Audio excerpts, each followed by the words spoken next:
Hi hello नमस्कार, मी दीपाली सबका स्वागत करते मी माझ्या एका नवीन ब्लॉगमध्ये। कशा आहात तुम्ही सर्व नक्की सांगा कमेंटमध्ये।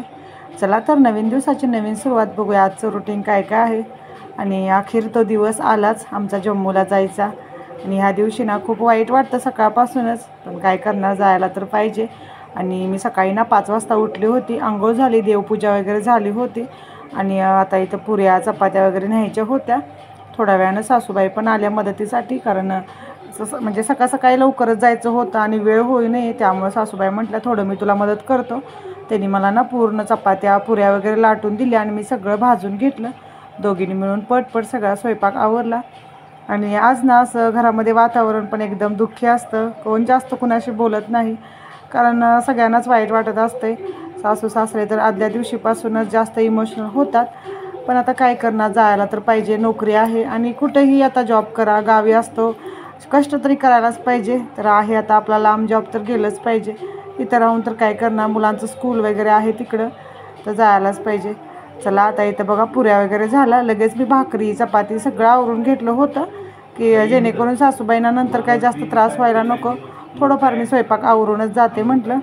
आणि इथं सगळा स्वयंपाक झाला, भांडी वगैरे काय घासली नव्हती, म्हटलं सासूबाई म्हटले मी नंतर करतो, आता वेळ होत होता, मी माझं आवरलं, केस वगैरे विंचरलं, जास्त काही आवरलं नव्हतं, कारण जायच्या दिवशी ना जास्त मूडच नसतो, असं काहीतरी आवरावं छान, असं काही मूडच होत नाही, साधं सिंपलच होतं। आता स्वयंपाक झाला होता, आमचा टिफिन वगैरे भरला, सिंदूर वगैरे लावून घेतलं आणि आता इथं फौजींचं आणि सासऱ्यांचं चाललं होतं सामान वगैरे सगळं गाडीमध्ये ठेवायला।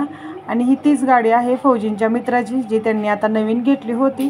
तर आज आम्हाला पहिल्यांदा त्यांनी म्हणजे सोडायला येत होते, गाडीचं आज उद्घाटन म्हणा आमच्याच ह्याच्यात होतं। आणि आता इथं घरातल्यांना म्हणजे आमच्या इथं शेजारी पण सासूबाई वगैरे आहेत ना, चुलत सासूबाई, त्यांना आता सगळ्यांना नमस्कार करून येते, सगळ्यांना जातो म्हणून सांगून येतो। आणि आता सकाळ सकाळची वेळ असलं तर सगळ्यांचं कसं शेतात जायचं, चारा वगैरे आणायचा, धार वगैरे काढायची, सकाळ सकाळी खूप गडबड असते। आणि इथं माझ्यासोबत अर्णव पण आला होता, अर्णव पण सगळ्यांचा आशीर्वाद घेत होता। कुणालचं काय कुठंतरी खेळत वगैरे असेल, त्याचं काय एवढंही नसतं। आता इथं मी पण सर्वांचा आशीर्वाद वगैरे घेतला आणि आता ह्या सासूबाई म्हटल्या थांब थोडा वेळ हळदी कुंकू वगैरे लावून घेतो। आणि आता इथं मी वाट बघत होती, त्या हळदी कुंकाची कोयली वगैरे आणायला गेल्या। आणि म्हणजे जाताना ना जम्मूला माहीत नाही, खूप वाईट वाटतं, पण माहीत पण आहे की आपलं तिथं फौजींचा जॉब आहे, अर्णवचं स्कूल आहे, गेलं तरी पाहिजे, पण वाटतं की अजून थोड्या दिवस सुट्टी असती बरं झालं असतं। आणि आता इथं माझ्या ना पप्पांचा फोन आला होता, पप्पा पण आम्हाला भेटायला येणार होते। त्याच्यानंतर इथं सासऱ्यांचा आशीर्वाद घेतला, सासूबाईंचा पण आशीर्वाद घेतला। आणि सासूबाई म्हणत होत्या मी अजून आंघोळ वगैरे केली नाही, माझं नको व्हिडिओ बनवू, म्हटलं काही नाही। आणि इथं या माझ्या चुलत सासूबाई आहेत, त्यांना पण हळदी कुंकू लावलं, नमस्कार करून घेतला। आणि त्या इथं समजत होत्या मुलांना वगैरे लक्ष दे, व्यवस्थित राहावा सगळेजण। आणि चला आता सगळं गाडीमध्ये सामान घेतलं होतं आणि अर्णव कुणाल गाडीत बसले आणि फौजींचे मित्र वगैरे आहेत ना, ते आले होते सोडायला। चला तर आता आपण जाऊया। आणि ही वेळ आहे ना ती खूप म्हणजे आम्हाला त्रास देते, जाताना खूप वाईट वाटतं, लवकर पाय निघत नाही।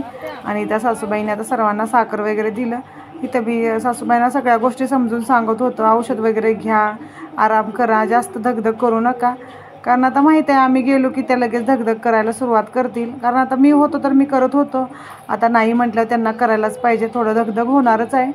आणि आमचा आता जम्मूला जायचा प्रवास सुरू झाला। त्याच्यानंतर आम्हाला कराड स्टेशनला जायचं होतं, तिथून आमची ट्रेन होती पुण्यापर्यंत आणि पुण्यातनं परत आमची जम्मूला ट्रेन आहे। आणि आता सकाळचे 8 वाजले होते, आमची लवकरच ट्रेन होती। चला तर आता जाऊया आपण। आणि इथं बघा माझे पप्पा आले होते भेटायला, आणि आम्ही ज्या रोडनं जात होतो ना त्याच रोडला माझे पप्पा आले होते भेटायला। घरी येण्यासाठी मी म्हटलं तुम्ही आदल्या दिवशी या, पण शेतात कामं असल्यामुळे त्यांना घरी यायला जमलं नाही आदल्या दिवशी, तर इथं भेटायला आले होते। आणि त्यांना ना कुणालचं खूप हे वाटतं, कुणालचा जास्तच म्हणजे प्यार किंवा मया म्हणा करतात, अर्णवला बी करतात, पण आता कुणाल छोटा आहे ना तर जास्त त्यांना कुणालचं हे होतं, म्हणजे आठवण वगैरे येते। पप्पांना वगैरे भेटलो आणि मम्मीनं पण काय काय खाऊ दिला होता, भरपूर असा खाऊ दिला होता, कारण सासरीनं ह्यावेळेस मला काही बनवायलाच झालं नाही। सासूबाई वगैरे चकली म्हणा, लाडू हे सगळं बनवतात, पण सासूबाईंना काही बनवायचं नव्हतं, तर मम्मी म्हटली काही नाही ह्यावेळेस मी इकडून पाठवून देतो। आणि मम्मीनं खूप असं खाऊ दिला होता, बुंदीचे लाडू, चकली, परत भडंग वगैरे भरपूर असं दिलं होतं काय काय। चला आता परत जाऊया, आपला परत प्रवास झाला सुरू, चला तर करूया आता आपला जम्मूला जायचा प्रवास सुरू।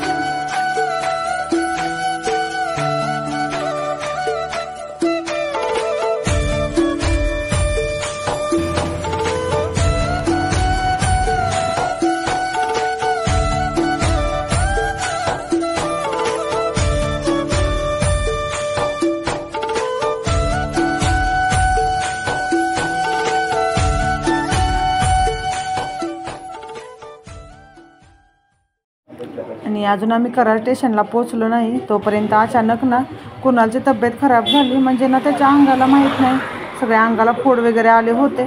पहिलं म्हटलं मला मम्मा थोडीशी माझ्या अंगाला खुजली म्हणजे आग होत्या.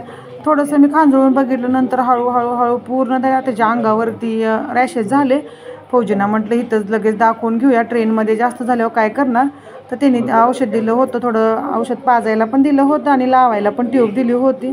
कारण मुलांचं ना प्रवासात काय दुखायला लागलं की खूप टेन्शन येतं आणि मला वाटतं त्याच्या अंगावर पित्त वगैरे उठतं ना, त्या प्रकारे झालं होतं.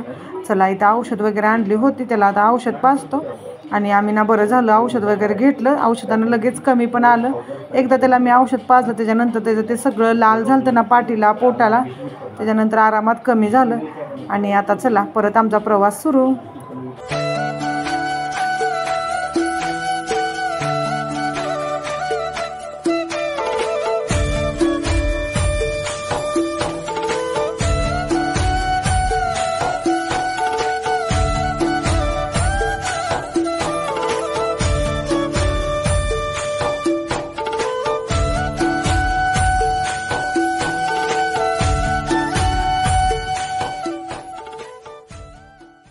आणि आमची आता ट्रेन येतच होती. आम्ही टायमातच पोचलो, 10-15 मिनटं आधी पोचलो होतो. तरी बरं म्हटलं व्यवस्थित आपण टायमात आलो.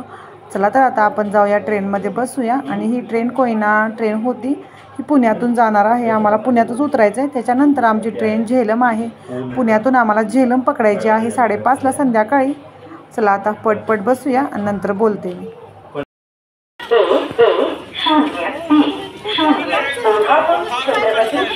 महाराष्ट्र एक्सप्रेस.